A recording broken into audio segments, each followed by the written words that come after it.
Hello everyone, my name is Monika and welcome back to my channel MP edu classes. जैसा आप screen पर देख पा रहे हैं, आज हम पार्ट ऑफ स्पीच का सेकंड पार्ट स्टार्ट करने जा रहे हैं। प्रोनाउन ये बहुत इंपॉर्टेंट हो जाता है। इससे हमको एग्ज़ाम में 4 से 5 ही रूल देखने को मिलते हैं, लेकिन उन्हीं को थोड़ा बहुत फेर बदल करके हमें एग्जामिनर क्वेश्चन में दे देता है और हम थोड़े से पढ़ाई ना करने के चक्कर में हम उसे गलत कर देते हैं। चलिए हम समझते हैं कि प्रोनाउन किस तरह से एग्जाम में हमको देखने को मिलेगा। सबसे पहले समझते हैं प्रोनाउन क्या है। Word use to replace a noun, not define noun. अगर आपने मेरा नाउन का वीडियो देखा है तो मैंने आपको अच्छे से समझाया कि नाउन क्या था। एक नेमिंग वर्ड था। नेमिंग वर्ड अगर एग्जाम्पल मैं लूँ तो राम।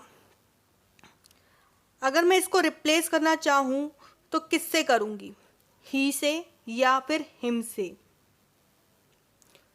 लेकिन अगर मैं यहाँ पर इसकी जगह हैंडसम लिख दूँ तो ये उसको डिफाइन करेगा, रिप्लेस नहीं करेगा। और ये हैंडसम क्या हो जाएगा? आपका एडजेक्टिव हो जाएगा। मतलब इस राम की जगह जो हम वर्ड्स यूज करेंगे वो आपका प्रोनाउन होगा, ना कि उसे डिफाइन करे।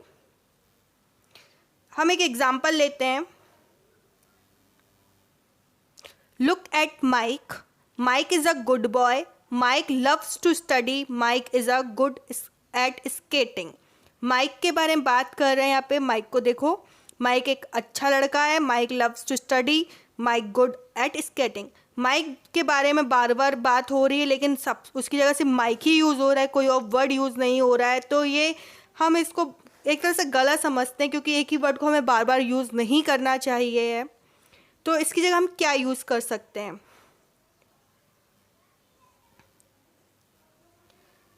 Instead of Mike we can use he.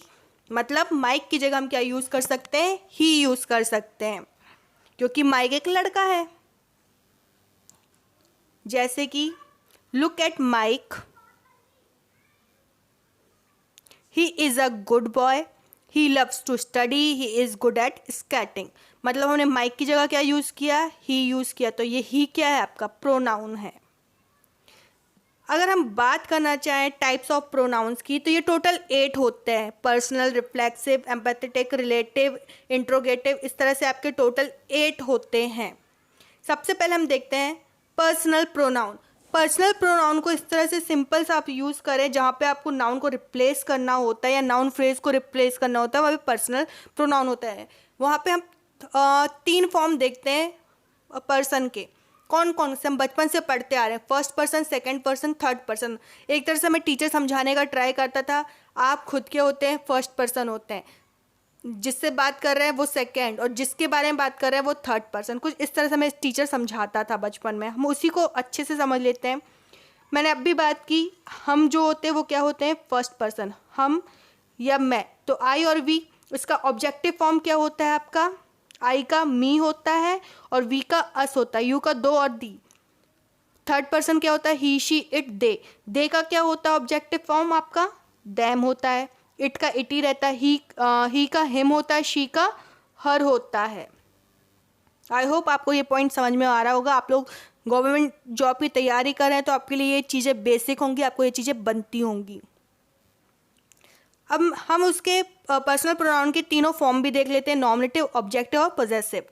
Nominative, जहाँ पे आपने बचपन में पढ़ा होगा टेंस, अभी भी पढ़ते होंगे, तो आप उसमें फॉर्मूला देखते होंगे, सब्जेक्ट प्लस वर्ब की फर्स्ट फॉर्म प्लस ऑब्जेक्ट, कुछ इस तरह से। तो सब्जेक्ट जो होता है वो आपका नॉमिनेटिव फॉर्म होता है, जो ऑब्जेक्ट होता है वो ऑब्जेक्टिव फॉर्म होता है, और जो थर्ड फॉर्म होता है वो होता है पॉजेसिव फॉर्म। आई होप आपको ये पॉइंट समझ में आ रहा होगा। जैसे कि आई का क्या होता है ऑब्जेक्टिव फॉर्म? मी होता है, और पॉजेसिव क्या होता है? माय। पॉजेसिव फॉर्म का यूज़ हम अधिकार बताने के लिए मोस्टली करते हैं। अगर बोलेंगे ना दिस इज़ माई पेन, तो वहाँ पे मैं अधिकार बता रही हूँ। दैट्स योर, वो तुम्हारा है, या योर्स यूज़ कर लेते हैं हम, तो वो आपका क्या हो जाता है? ऑब्जेक्टिव फॉर्म, वो पॉजेसिव फॉर्म हो जाता है। इसका आप चाहे तो स्क्रीनशॉट ले सकते हैं।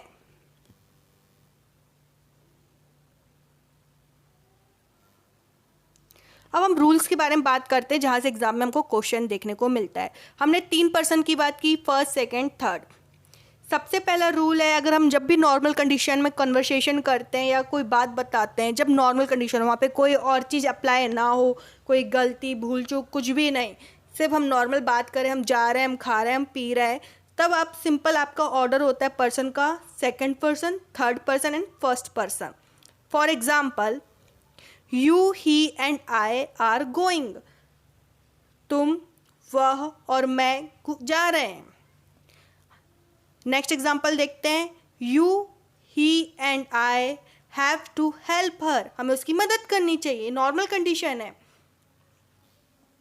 लेकिन किंतु किसी पाप, दोष, भूल स्वीकार किया जाए तब क्या करना चाहिए हमें? ऑर्डर हमारा चेंज होगा, 1 2 3। अभी हमारे क्या था, 2 3 1 था ऑर्डर नॉर्मल कंडीशन में। लेकिन जब हमारा मोस्टली क्वेश्चन यहाँ से भूल स्वीकार करने से, पाप दोष से रिलेटेड में आता है, तब हम क्या यूज़ करते हैं? Order 1 2 3, first person, second person, third person. I, you and he have committed a sin. Sin मतलब होता है पाप। मैंने, तुमने और उसने मिलकर क्या किया है? पाप किया है।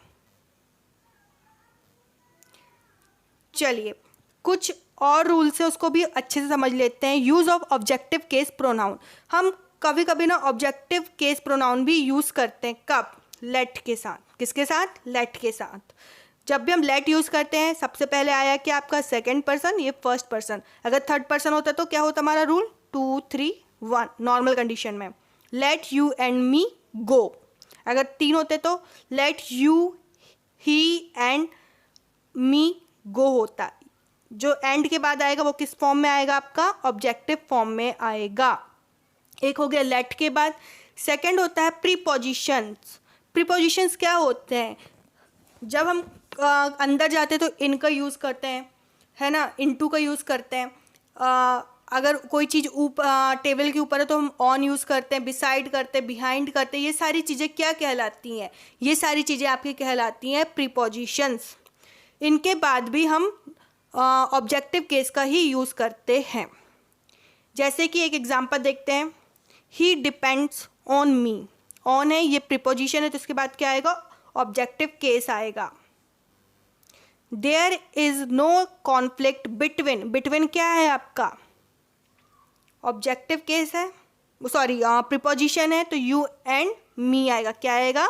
You and me. पहला वाला तो आपका वही है, फिर क्या आएगा? Me, objective case. अब आपको यहाँ पे एक एरर फाइंड करने के लिए दिया हुआ है मैंने, आप इसका स्क्रीनशॉट लें। अगर आपको वीडियो समझ में आता है तो मुझे कमेंट बॉक्स में बताएं कि इसमें क्या एरर आनी चाहिए और क्यों आनी चाहिए। पहला पार्ट आपका बिटवीन यू एंड आई है, सेकेंड है हर प्रोबेबली, थर्ड है वॉन्ट कम एट ऑल, और लास्ट है नो एरर। अगर आपको ये वीडियो समझ में आता है, पसंद आता है, तो इसको सब शेयर करें, सब चैनल को सब्सक्राइब करना बिल्कुल भी ना भूलें, और बेल आइकन ज़रूर प्रेस कर लें जिससे आपको नोटिफिकेशन मिलते रहें। Thank you so much.